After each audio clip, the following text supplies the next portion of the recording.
You will not be served dinner, breakfast, and on and on and on in bed. It may not easily happen.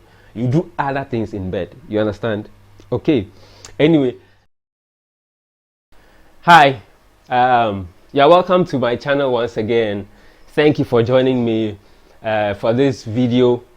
And this video is the continuation of the misconceptions about marriage that we started on a previous video. The link to that video will be somewhere around here. You can click it and watch the first part of this video, and then you can come back and continue this video. But anyway, you are welcome to the channel. If this is your first time of joining me on this channel, my name is Emmanuel Junior Asan, and on this channel we deal with life, we deal with love, and we deal with marriages. You know, anything about these things, we talk about it. So we are continuing the misconceptions about marriage or on marriage. Misconception number 4. It is believed or it is conceived in the mind of people that, you know, my partner is the perfect person or has to be the perfect person for me, either predestined or, you know, for some reason your partner has to be the perfect person. The thing is that there is no perfect partner, or you cannot find a perfect partner. If that is what you want in marriage, it is not going to happen, because there is no perfect person. Instead, what you look out for, or what I believe you should have in your mind, is to be able to find someone whose imperfections you can live with or you can accommodate. It is very hard for people to change. It is not you who will change anyone. No, it doesn't happen just like that, because people carry different things, environmental, you know, influences, academic influences, so many things influence the way people build up themselves up to the point where you are now interested in getting married or being in a relationship with a person. So within that short period of time, it will be very difficult for you to say that you are coming to change someone. And when you get into marriage, you know, things have been formed already. So it becomes very difficult to unfold some of these things.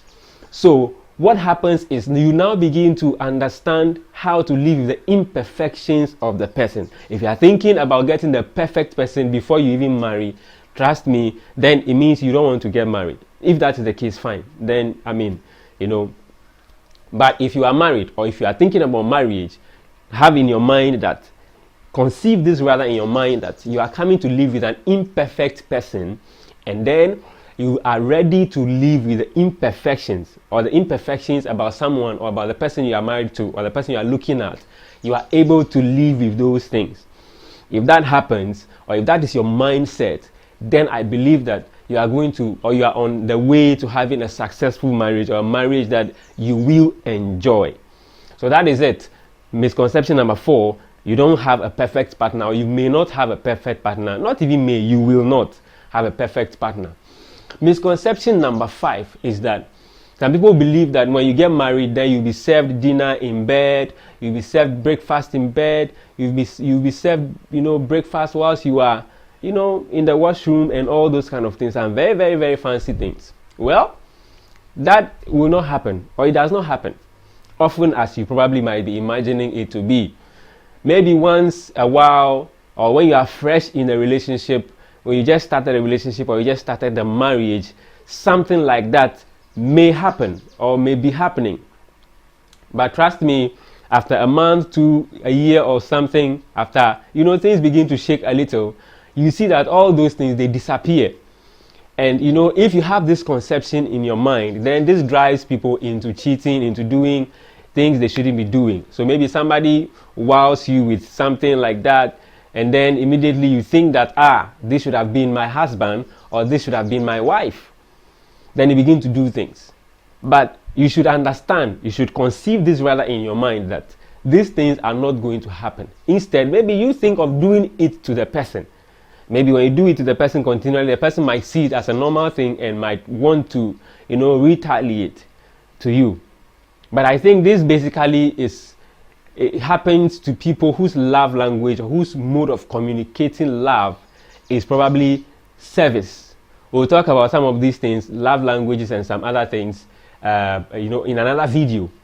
But if you are not like that, I don't think it will really appeal to you, or you want to do it to someone. But there you have it.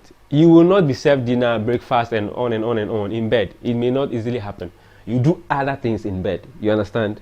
Okay, so the sixth misconception about marriage is that you might easily believe that your partner is going to love you for who you are. You know, there's this popular thing, you know, people talk about that, you know, this is how I am, you know, if you don't like it, then you better go. That is not a very good mindset to have. I'm not talking about physical looks or physical appearances. You know, that's not what I'm talking about. I'm talking about things that deal with character, that deal with lifestyle. Your partner, your husband, your wife, who you are thinking about to marry, may not easily be able to just swallow the way you are, raw like that. No, those things are not going to happen. It will bring issues into your marriage. But what you do for this particular thing, what you should conceive in your mind is that your partner may not easily, you know, accommodate yourself, like your raw self. So you should understand that in marriage, the bad aspects of your life is actually going to be highlighted. It's going to be highlighted. So it's now a responsibility on you to find ways and means to oppress or to correct or modify the not okay aspects of your life for the sake of the marriage. A lot of people go into marriage or into relationships just to roll like that. No work done, no nothing about yourself. You know, you just rush and just move into marriage like that. And you see that a lot of these marriages, they crash and they never last long.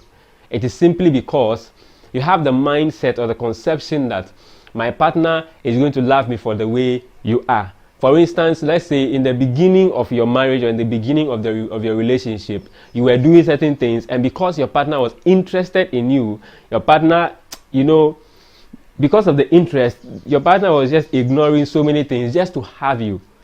Now, after you have been halved, then there is work on you to do. There are certain things your partner will definitely not be okay with. At the beginning, it's not a big deal, but in a marriage, it becomes a big deal.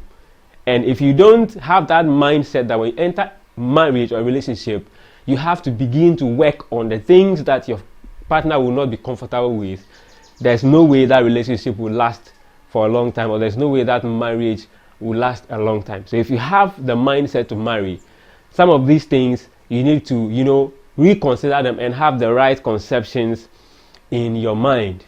All right, so there you have it. 3 additional misconceptions about marriage. The first 2 we spoke about is somewhere around here.